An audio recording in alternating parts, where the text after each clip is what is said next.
Hello students, in this video we will discuss a new chapter of class 12th chemistry, chemical kinetics.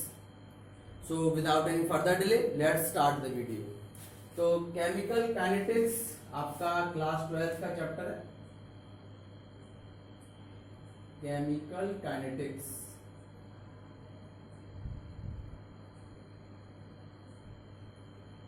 तो सबसे पहले chemical kinetics होता क्या है, main चीज यही आती है कि केमिकल काइनेटिक्स है क्या। तो सबसे पहले इसी की डेफिनेशन देखेंगे। Chemical kinetics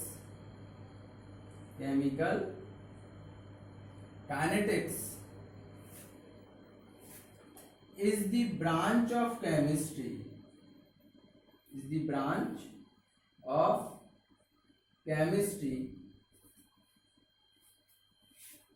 in which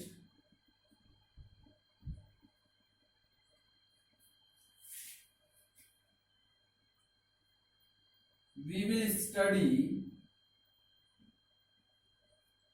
of rate of chemical reactions,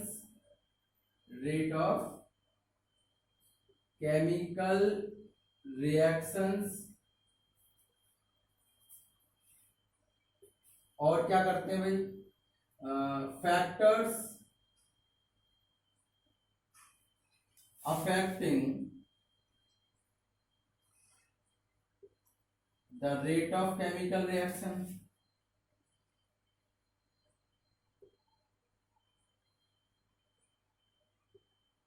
and the mechanism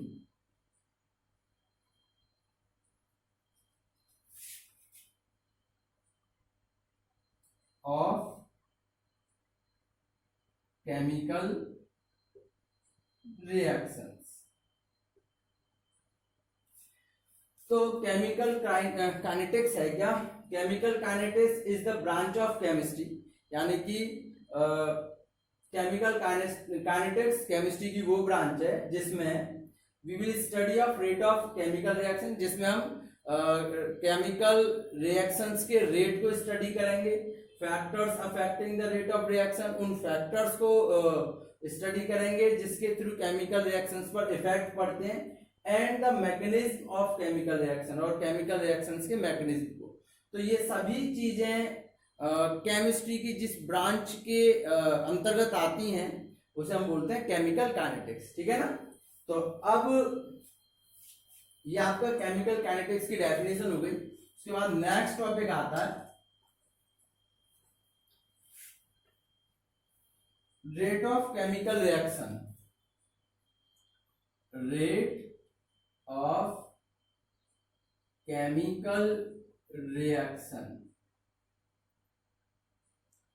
यानी कि केमिकल रिएक्शन का रेट या केमिकल रिएक्शन के होने की स्पीड क्या है, उसे किस तरह से हम जो है एक्सप्रेस करते हैं वो चीज।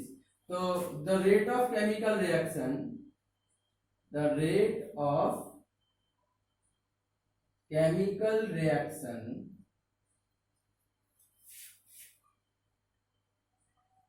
may be expressed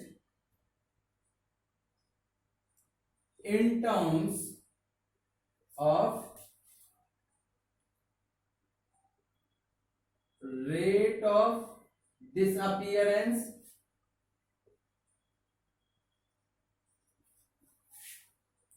or rate of appearance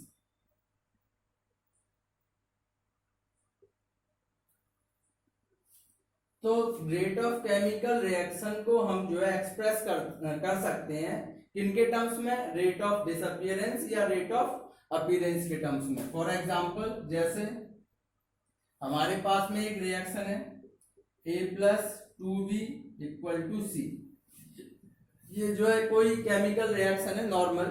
तो अगर हम इसमें बात करें rate of disappearance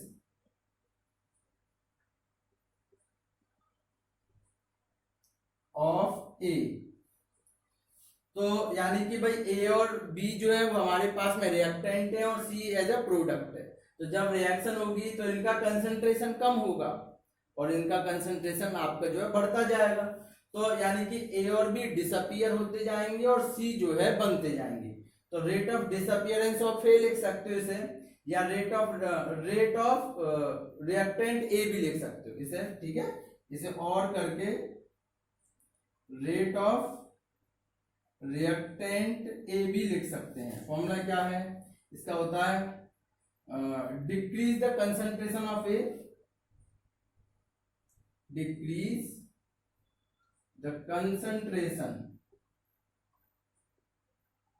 of A upon time interval, जितने भी टाइम में हो रहा है। तो आप इसे इस तरह से लिख सकते हो, minus delta A upon delta T. अगर बी की बात करें, यानी कि rate of disappearance of B, तो बी में जो आगे वाला नंबर दे रखा है उसे आप यहां इस तरह से लिखोगे, माइनस के 1/2 delta B upon delta T. और अगर इसी की जगह पे हम अपीयरेंस ऑफ सी लिखें, यानी कि rate of appearance of C, तो वहां पे हो जाएगा प्लस के delta C upon delta T. यहाँ नेगेटिव साइन ये इंडिकेट कर रहा है कि इनका कंसंट्रेशन कम हो रहा है, और सी का जो है, सी के आगे हमने पॉजिटिव साइन लगाया, मतलब कि सी का कंसंट्रेशन बढ़ रहा है, ठीक है ना। तो कोई भी रिएक्शन है, अगर उसका आपको रेट निकालना है तो उसके अगर रिएक्टेंट का रेट निकालना है तो आप माइनस लिख दोगे, और अगर प्रोडक्ट का रेट निकालना है तो आप उसमें प्लस लिख दोगे, ठीक है ना। इस तरह से हम किसी भी रिएक्शन के रिएक्टेंट और प्रोडक्ट का रेट निकाल सकते हैं। उसके अलावा अगर हम बोले SI unit of rate of reaction, ये रेट ऑफ रिएक्शन की एसआई यूनिट क्या होती है, तो भाई आप देखोगे क्या, delta A upon delta T है। ए क्या है, concentration, decrease the concentration of A, यानी कि कंसंट्रेशन है ए का और टाइम। तो कंसंट्रेशन हम निकालते हैं मोल पर लीटर में, तो आप लिखोगे मोल पर लीटर, और नीचे क्या है टाइम, यानी कि वो आएगा आपका सेकंड में। तो ऐसा यूनिट हो जाएगी मोल लीटर इनवर्स और सेकंड इनवर्स। ये आपकी रेट ऑफ रिएक्शन, रिएक्टेंट हो या प्रोडक्ट हो, उसकी ऐसा यूनिट है मोल लीटर इनवर्स सेकंड इनवर्स, ठीक है ना। इसे नोट करें। उसके बाद इसके ग्राफ है, उसे भी देखते हैं, नोट करो इसे। उसके बाद में रिएक्टेंट और प्रोडक्ट के स्लोप, क्योंकि हमें पता है कि जब भी कोई रिएक्शन होती है तो रिएक्टेंट का कंसंट्रेशन कम होता जाता है और प्रोडक्ट का कंसंट्रेशन बढ़ता जाता है। तो रिएक्टेंट के कंसंट्रेशन को हमने जो नेगेटिव स्लोप से या घटते हुए स्लोप से दिखाया गया है, और प्रोडक्ट को जो है एज ए इंक्रीज रेट के साथ दिखाया गया है ग्राफ में। तो अगर रिएक्टेंट की बात करें तो ये हमारा रिएक्टेंट टाइम के रेस्पेक्ट में है। इनिशियली रिएक्टेंट फुल मात्रा में थे, टोटल क्वांटिटी में था R0, टाइम के साथ साथ वो कम होता गया। तो यहाँ पे समझ लीजिए कि ये हो जाएगा R1, ये हो गया R2, और इन दोनों का जो डिफरेंस निकालेंगे वो निकलेगा डेल्टा R। सेम वही यहाँ से जो R1 है वहीं से अगर नीचे लाइन खींच दें तो वो T1, और जो R2 से नीचे लाइन खींच दें T2, और इन दोनों का डिफरेंस होगा डेल्टा T। ये डेल्टा R है, ये डेल्टा T है। तो इस तरह से हमें जो है ग्राफ मिलता है। अगर इसमें भी दो तरह के रेट होते हैं, एक होता है आपका एवरेज रेट, एक होता है इंस्टेंटेनियस रेट। अगर एवरेज रेट की बात करें तो वो होता है माइनस के delta R over delta T, और इंस्टेंटेनियस रेट की बात करें तो वो होता है माइनस के dr ओवर dt। इंस्टेंटेनियस मतलब very small interval of time में जो रेट निकाला जाए, चाहे वो रिएक्टेंट का हो चाहे प्रोडक्ट का हो, वो तो आपका होता है इंस्टेंटेनियस रेट। और एक लॉन्ग टाइम पीरियड में कोई रेट निकालते हैं तो उसे हम बोलते हैं एवरेज रेट। सेम वही कंडीशन यहाँ प्रोडक्ट के लिए। प्रोडक्ट इनिशियली पहले 0 था, इसी इंटरवल ऑफ टाइम में वो P1 और फिर P2 हुआ, तो उन दोनों का डिफरेंस डेल्टा P, P1 पे टाइम T1 और P2 पे टाइम T2, और उन दोनों टाइमों का डिफरेंस डेल्टा टी हो जाएगा। ये डेल्टा पी, ये डेल्टा टी। तो इसके भी वही आर इंस्टेंटेनियस यानी कि rate of product of instantaneous, और ये आपका एवरेज रेट ऑफ प्रोडक्ट। तो delta P over delta T plus में यहाँ नेगेटिव है क्योंकि कंसंट्रेशन कम हो रहा है, यहाँ पे पॉजिटिव है क्योंकि कंसंट्रेशन बढ़ रहा है। उसी को हमने जो है यहाँ दिखा रखा है कि इंस्टेंटेनियस रेट क्या होता है। It is defined as the rate of change in concentration of any of the reactant और product at that particular instant of time. यानी कि कंसंट्रेशन के रेट को चेंज करने में जो भी रिएक्टेंट या प्रोडक्ट का हो वो बहुत ही छोटे इंटरवल ऑफ टाइम में अगर लिया जाए तो वो R instantaneous, R I N S, R instantaneous equal to minus के D R over D T, या फिर रिएक्टेंट के लिए और प्रोडक्ट के लिए प्लस के डीपी ओवर डी टी। अगर एवरेज रेट की बात करें, it is the rate of concentration of reactant और product over a long time interval, यानी कि काफी लंबे समय में जो भी रिएक्टेंट का रेट कम हो रहा है या बढ़ रहा है या प्रोडक्ट का, उसको हम एवरेज से डिनोट करते हैं। केवल टाइम का अंतर है, वह इंस्टेंट टाइम है, यहाँ पर लॉन्ग इंटरवल ऑफ टाइम है। ठीक है ना। ग्राफ बना है, इस डेफिनेशन को नोट करें। नेक्स्ट देखते हैं। ये जो क्वेश्चन है रेट ऑफ रिएक्शन से रिलेटेड इन टेक्स्ट क्वेश्चन है आपके एनसीईआरटी बुक के। देखें जरा, क्वेश्चन नंबर दे रखा first, for the reaction reactant tends to product the concentration of a reactant changes from 0.03 molar to 0.02 molar in 25 minutes. Calculate the average rate of reaction using unit of time both minutes and in second. तो दोनों में ही पूछ रहा है आपके लिए। तो सबसे पहले जो रिएक्टेंट का रेट है, रिएक्टेंट का जो रेट है वो आपको दे रखा है R1 दे रखा है 0.03 मोलर और R2 दे रखा है 0.02 मोलर। टाइम आपको दे रखा है 25 मिनट। तो रेट ऑफ रिएक्टेंट आप निकालोगे, यहां लिखोगे रेट ऑफ रिएक्टेंट माइनस के delta R over delta T, minus delta R का मतलब हो जाता R2 minus R1 upon delta T.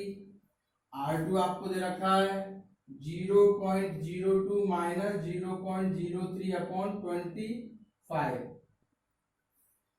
तो 0.02 में से 0.03 घटाएंगे तो माइनस के 0.01 और माइनस पहले ही लगा हुआ है, तो ये हो जाएगा प्लस का 0.01 अपॉन 25। ठीक है। तो इसे आप इस तरह से भी लिख सकते हैं, 100 लिख दें, 1 2 3 4, 100 इंटू 10 की पावर माइनस 4/25। ये आप काट दोगे तो आंसर आएगा 4 इंटू 10 की पावर माइनस 4 मोल litre inverse second inverse, mole litre inverse minute inverse. तो ये हमारे पास में मिनट में आंसर आया है। और अगर आपको ये सेकंड में, क्योंकि वो दोनों में ही पूछ रहा है, तो सेकंड में लिखने के लिए इसमें 60 से डिवाइड दे दो, तो 4 इंटू 10 की पावर माइनस 4/60, ये हो जाएगा मोल लीटर इनवर्स सेकंड इनवर्स। अब 60 से डिवाइड दोगे, इसे 2 जीरो ले लो इससे, ये हो जाएगा 400/60, इसे लिख दोगे 10 की पावर माइनस के 6, 1 जीरो से 1 जीरो कैंसिल, और 6 का 40 में डिवाइड दोगे तो 6 6 जा 36, फिर 4 बचेंगे तो 6.6 इंटू 10 की पावर माइनस 6 मोल litre inverse second inverse.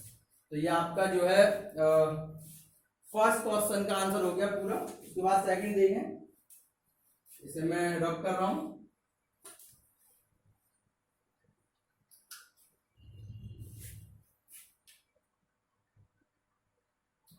Second का answer, in a reaction to a gives product the concentration of A decrease from 0.5 मोल पर लीटर to 0.4 मोल पर लीटर। यानी कि वही आपको दे रखा है रिएक्टेंट के लिए, R1 आपको दे रखा है 0.5 और R2 आपको दे रखा है 0.4 mole litre inverse, mole litre inverse.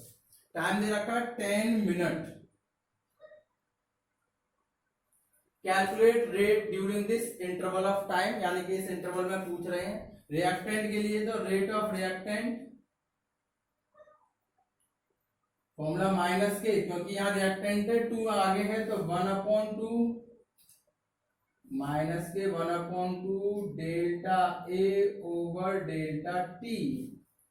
तो यहाँ हो जाएगा माइनस के 1/2 ए के लिए, यहाँ आप A1 A2 भी लिख सकते हो इसे, तो रिएक्टेंट ए और ए ही दे रखा है, तो A1 हो जाएगा 0.5 माइनस 0.4,